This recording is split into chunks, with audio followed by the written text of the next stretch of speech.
Tampico, Mexico, AP. Tropical Storm Alberto formed Wednesday in the southwestern Gulf of Mexico, the first named storm of what is forecast to be a busy hurricane season. Authorities in Mexico reported 3 deaths from its rains.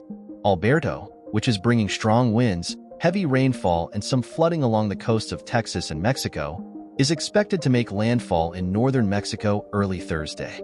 The heavy rainfall and the water, as usual, is the biggest story in tropical storms, said Michael Brennan, director of the National Oceanic and Atmospheric Administration's National Hurricane Center. Civil protection authorities in the northern state of Nuevo León said 1 man died in the La Silla River in the city of Monterrey, the state capital. They also said that 2 miners died from electric shocks in the municipality of Allende. Local media reported that the miners were riding a bicycle in the rain. Nuevo León Governor Samuel Garcia wrote on his account on social media platform X that metro and public transportation services would be suspended in Monterrey from Wednesday night until midday Thursday when Alberto had passed. The National Hurricane Center said late Wednesday that Alberto was located about 135 miles, 220 kilometers, east of Tampico, Mexico, and about 320 miles, 510 kilometers, south-southeast of Brownsville, Texas, with maximum sustained winds of 50 miles per hour, 85 kilometers per hour. The storm was moving west at 9 miles per hour.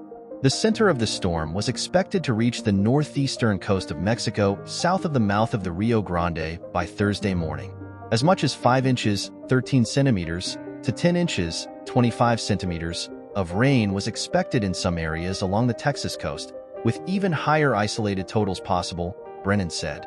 He said some higher locations in Mexico could see as much as 20 inches, 50 centimeters, of rain, which could result in mudslides and flash flooding, especially in the states of Tamaulipas, Coahuila, and Nuevo León. The municipal government of Tampico, a port city in Tamaulipas state, announced Wednesday afternoon that authorities had activated a command center in coordination with the water, electricity, and oil companies.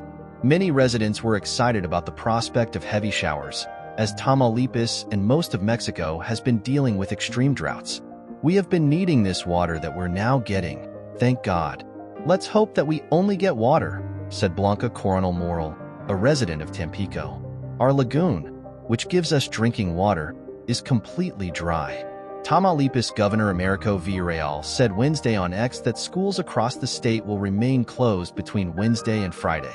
The coordinator of civil protection in Tamaulipas, Luis Gerardo Gonzalez, said they have 333 shelters distributed throughout the state at each municipality.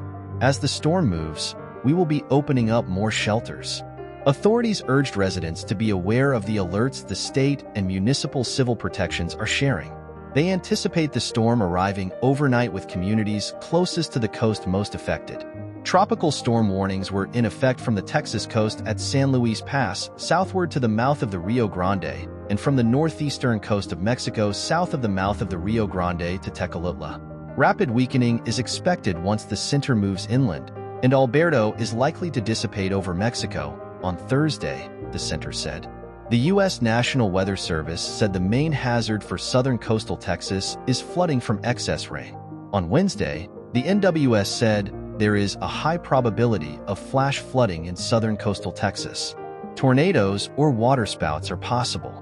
NOAA predicts the hurricane season that began June 1st and runs through November 30th is likely to be well above average, with between 17 and 25 named storms. The forecast calls for as many as 13 hurricanes and 4 major hurricanes. An average Atlantic hurricane season produces 14 named storms, 7 of them hurricanes and 3 major hurricanes. Brennan said there will be dangerous rip currents from the storm and drivers should watch out for road closures and turn around if they see water covering roadways. Areas along the Texas coast were seeing some road flooding and dangerous rip currents Wednesday, and waterspouts have been spotted offshore. We've seen a few brief spin-ups and some waterspouts out there, said Tyler Castillo, a meteorologist with the National Weather Service office in Corpus Christi. Tim Cady, a meteorologist with the National Weather Service in Houston, said they'll be keeping an eye on coastal flooding as high tide approaches Thursday morning. When we have these strong onshore winds combined with the high tide, that can result in coastal inundation, particularly in our lower-lying coastal areas, Cady said. Understood. AP journalists Jamie Stengel in Dallas and Julie Walker in New York contributed to this report.